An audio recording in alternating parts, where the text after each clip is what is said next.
Dalam Bapa dan Putra dan Roh Kudus. Amin. Bapa di surga, kami mengucap syukur dan terima kasih. Kami boleh Kau beri karunia untuk berrelasi, berkomunikasi, berdialog, berdoa kepadamu. Kami ciptaan.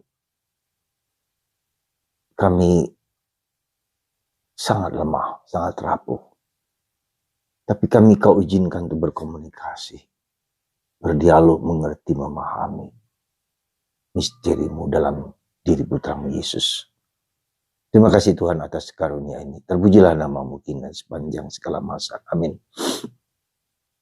Saudara, dalam bacaan pertama dari surat Yakobus kita diajak untuk merenungkan satu aspek penting dalam hidup kita, yaitu berdoa. Ya.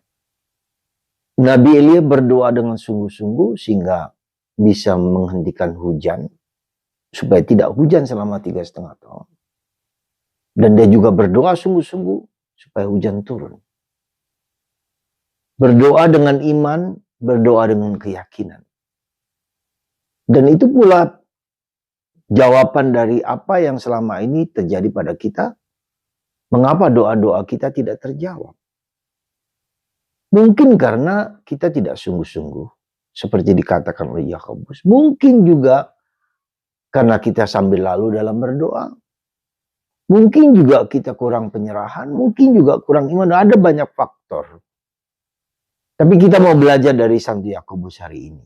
Ya, yang nanti saya mau mengingatkan kembali akan doa yang dilakukan oleh Santa Teresa dari Avila yang disebut Recollected Prayer.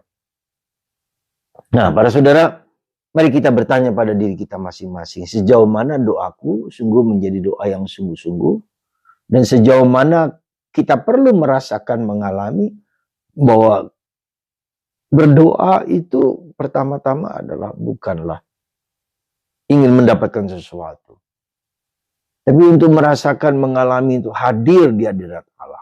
Hadir di hadirat Allah sekali lagi. Jadi bukan sesuatu yang kita minta, tapi kita hadir. Presence. Kehadiran Allah dan kehadiranku. Aku berhadapan dengan Allah muka dengan muka. Seperti dalam kitab Wahyu, bahwa akhir hidup kita adalah suatu pemandangan contemplating. Ya, memandang Allah sepanjang hidup kita. Seluruh hidup kita. Dan kita tidak butuh yang lain. Jadi itu suatu lukisan akan kehadiran Allah dalam diriku, di sekitarku, memandang, dan itu cukup bagiku. Jadi itulah para saudara sebetulnya yang kalau mau kita sampaikan bahwa doa kita pertama-tama hidup di hadirat Allah. Fakar Deo dalam bahasa para Karmelit. Fakar Deo, mengosongkan diri bagi Allah. Nah, bagaimana sebetulnya kita berdoa yang sesungguhnya? Hari ini kita diajak untuk mengerti dan memahami, mengembangkan hidup doa kita.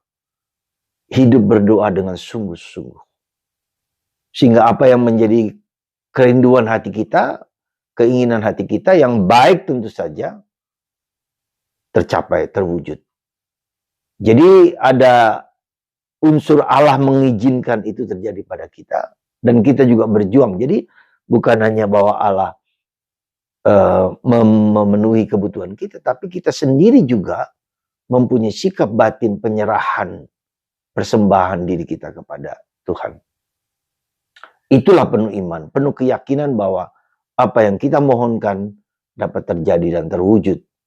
Nah, para saudara, bagaimana berdoa dengan sungguh-sungguh itu? Ya, berdoa dengan sungguh-sungguh. Mungkin secara sederhana dilukiskan seperti Yesus yang melukiskan kalau imanmu, kalau hidup rohanimu tidak seperti hidup rohani seorang anak kecil. Seorang anak yang tulus, yang jujur, yang meletakkan hidup doanya bukan kepada dirinya, tapi kepada Allah. Bunda Maria, let it be, terjadilah padaku menurut perkataanmu. Terjadilah padaku menurut perkataanmu. Ya, sekali lagi, fokus tidak kepada aku, tetapi kepada Tuhan. Dan aku itu kupersembahkan kepada Tuhan supaya Tuhan dengan kehendak bebasnya, dengan belas kasihannya memberikan sesuatu kepadaku. Jadi itulah sebetulnya prinsip-prinsip dalam hidup doa kita. Nah, Santa Teresa dari Avila ya melukiskan doa itu yang disebut dengan recollected prayer. Doa recollection. Recollection tentu saja bukan hanya berarti kita mengadakan retret, tapi recollected itu adalah mengumpulkan segala daya-daya kita ya untuk tidak lagi berfungsi sementara. Ya, jadi kita dalam bahasanya concentrated focused life.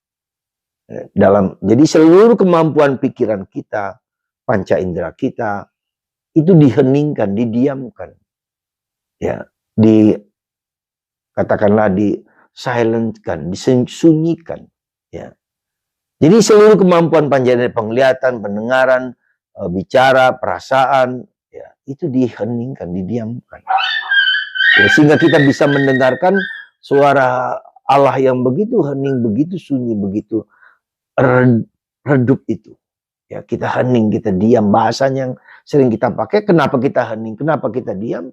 Supaya kita mempunyai daya ilahi dalam diri kita yang mampu menangkap, mengerti, memahami, merasakan kehendak suara, kehendak Tuhan dalam diriku, dalam hidup batinku. Itulah yang disebut recollected prayer.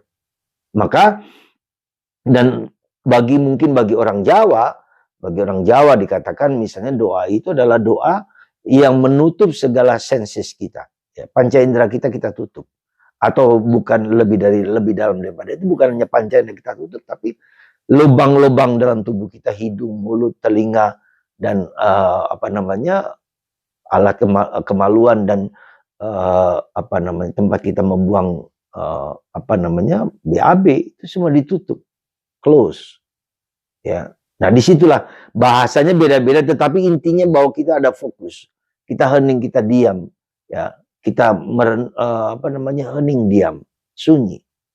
Dan itu bukan yang gampang. Saya selama 40 tahun jadi imam pun bukan yang gampang, bukan yang mudah. Bahkan sampai sekarang pun saya merasa belum mampu dan belum cukup.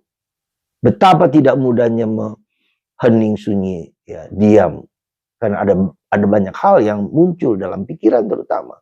Melantur kemana-mana. Nah, jadi bagaimana kita memasuki dunia Allah itu, maka ada tahapan pertama, ya, kita tarik nafas, kita hening, kita membuat tubuh kita rileks.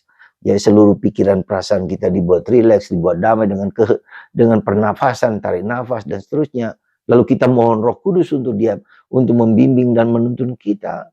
Kita juga membaca teks kitab suci menjadi kendaraan yang membawa kita untuk masuk ke sana. Misalnya contoh hari ini, berdoa dengan sungguh-sungguh. Kita mohon kepada Tuhan, Tuhan bantu aku supaya aku bisa berdoa dengan sungguh-sungguh. Ajari aku berdoa. Itu kata-kata itu menjadi kendaraan kita untuk memasuki dunia Allah. Artinya kita belajar masuk dunia manusia, masuk ke dunia Allah dengan mohon bantuan Roh Kudus. Disitulah kita mulai mendengar. Disitulah kita belajar mendengarkan suara Tuhan. Tuhan ajari aku berdoa. Tuhan ajari aku berdoa. Cari nafas diam. Lalu kita mulai mendengarkan suara batin kita.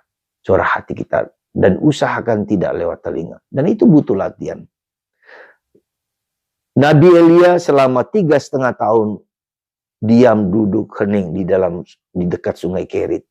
Di situ dia merenungkan hukum Tuhan. Sendirian. Mendapat makanan dari burung gagak. Air dari sungai yang bersih. Dan ketika 3,5 tahun itu dia bersembunyi, lalu dia diminta untuk menunjukkan mujizat yang terjadi kepada janda Sarfat itu. Saudara, apakah Anda dan saya berdoa dengan sungguh-sungguh? Mari kita mulai dengan tadi itu. Kita mulai dengan tarik nafas. Kita mulai dengan Roh Kudus. Kita mulai dengan membaca kitab suci dan kita ambil satu teks kitab suci, satu bagian, satu kalimat, satu kata-kata.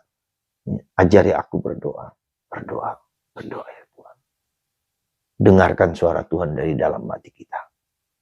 Dan itu butuh latihan setiap hari, setiap saat. Menjadi karakter dan sifat kita. Semoga Anda, saya sungguh-sungguh berusaha berjuang untuk merasakan kehadiran Tuhan, untuk memasuki dunia Allah berkat bantuan Roh Kudus. Sekali lagi, berkat bantuan Roh Kudus. Dan itulah yang diajarkan Tuhan kepada Santa Teresa dengan doa recollected prayer. Semoga Tuhan juga mengajarkan doa yang sama, cara kita berdoa, sehingga kita dapat mengalami kasih Allah yang sesungguhnya. Tuhan memberkati Anda, dan Tuhan mengajarkan Anda dan kita semua untuk hidup dalam damai Tuhan, dalam kasih Tuhan. Tuhan memberkati Anda, Bapa, Putra, dan Roh Kudus. Amin.